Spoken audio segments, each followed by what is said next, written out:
تابعوا الأحوال الجوية على قناة أهراس تيوب. السلام عليكم ورحمة الله تعالى وبركاته. إذا مع فجر وصبيحة الجمعة يتوقع بإذن الله التحاق جبهة ماطرة بغزارة على شرق البلاد، مع ثلوج كثيفة على المرتفعات الشرقية التي يزيد علوها عن 900 متر. تنتقل تدريجيا نحو المناطق الوسطى مع الظهيرة، ثم الغربية مع ساعات المساء والليل إن شاء الله.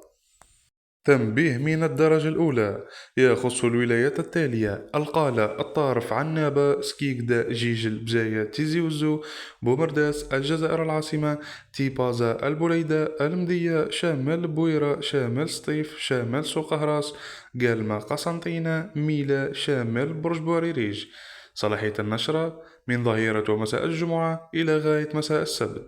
كمية الأمطار المتساقطة تتراوح بين 30 إلى 70 ملم محليا، وممكن أكثر وقد تفوق 100 ملم في بعض المناطق خلال الفترة المذكورة.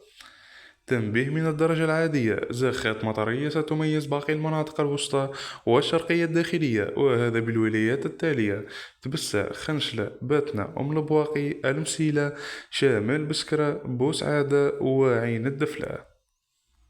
بالنسبة للثلوج، تساقط الثلوج على المرتفعات الشرقية والوسطى الشرقية التي يفوق علوها بين 900 متر إلى 1200 متر على الولايات التالية: باتنا، سطيف، تبسة، خنشلة، قسنطينة، أم البواقي، سوق هراس، ميلا، تيزي وزو، بويرة، جيجل، بجاية، قلمة، وبرج بوريريج.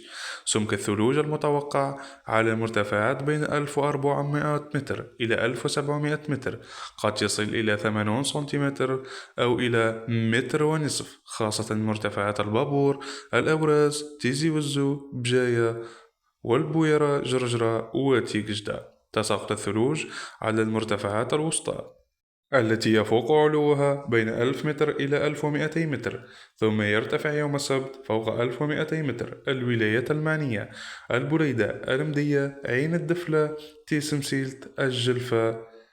صلاحية النشرة الجمعة 9 ليلا إلى غاية الأحد الساعة 6 صباحا. سمك الثلوج المتوقع قد يصل ما بين 5 إلى 10 سنتيمتر. تساقط الثلوج على المرتفعات الغربية التي يفوق علوها بين 1000 و 1200 متر على الولايات التالية: سعيدة، البيض، النعامة، بلعباس، وتلمسان. صلاحية النشرة الجمعة 6 صباحا إلى غاية 6 مساء.